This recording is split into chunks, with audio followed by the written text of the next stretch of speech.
दोस्तों, सलीम अनारकली बादशाह अकबर के पुत्र थे। वे हमेशा से ही जिद्दी रहे थे। सलीम की अपने पिता अकबर से कभी नहीं बनती थी। वे हमेशा से ही अपने पिता के लफ्जों के खिलाफ रहे थे। जिस तरह सलीम अनारकली की प्रेम कहानी प्रसिद्ध है, ठीक उसी के विपरीत जोधा अकबर की प्रेम कहानी भी काफी प्रसिद्ध है।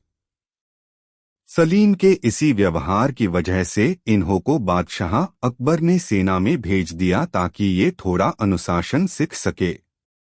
करीब 14 साल बाद जब सलीम अपने पिता के पास आए तो बादशाह अकबर ने सलीम के आने पर लाहौर में एक बहुत बड़ा जश्न रखा। सलीम की आने की खुशी में अकबर ने जश्न में एक नर्तकी को भी बुलवाया जिसका नाम नादिरा उर्फ अनारकली था। अनारकली नाम उसे बादशाह अकबर ने उसके शानदार नृत्य को देखते हुए दिया था। उस सभा में अनारकली के अलावा ऐसा कोई भी नहीं था जो उसकी सुंदरता के तेज को सहन कर सके।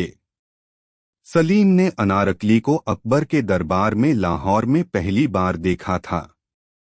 जैसा कि अनारकली हुस्न की रानी थी, जब सलीम ने अनारकली को देखा तो वह उस पर मर मिटा था। सलीम अनारकली से मोहब्बत करने लगे। सलीम जानते थे कि अनारकली एक कनीज है। बादशाह अकबर उसे शहजादी के रूप में स्वीकार नहीं करना चाहते थे। ये बात जानते हुए भी सलीम अनारकली से मोहब्बत कर बैठे।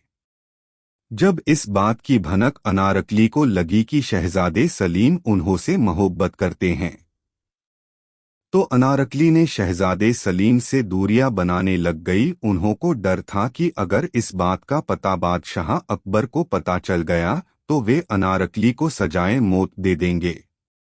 इसलिए अनारकली नहीं चाहती थी कि ऐसा कुछ हो, लेकिन बादशाह सलीम की मोहब्बत इतनी सच्ची थी कि अनारकली भी इसके आगे हार गई और सलीम से प्रेम कर बैठी। कुछ समय बाद बादशाह अकबर को इस बात का पता चल गया और उन्होंने अनारकली को सजाए मौत देने का ऐलान कर दिया। बादशाह अकबर ने सलीम को बुलाकर समझाया भी था कि मैं किसी कनीज को मल्लिका नहीं बनने दूंगा, तो बेहतर होगा कि आप अनारकली को भूल जाएं। तभी शहजादे सलीम ने बादशाह अकबर के खिलाफ बगावत कर बैठे, लेकिन अकबर की सेना के आगे सलीम की सेना कुछ भी नहीं थी और सलीम को हार का सामना करना पड़ा। उस हार में बादशाह अकबर ने सलीम को सभा में सभी के सामने समझाया भी, लेकिन शहजादे सलीम की मोहब्बत के आगे एक बाप की मोहब्बत ने आज दम तोड़ दिया था और बादशाह अकबर ने सलीम को सजाए मौत का ऐलान कर दिया। इस बात की भनक जब अनारकली को लगी तो उसने खुद का बादशाह अकबर को सौंप दिया और सलीम को छोड़ने के लिए कहा।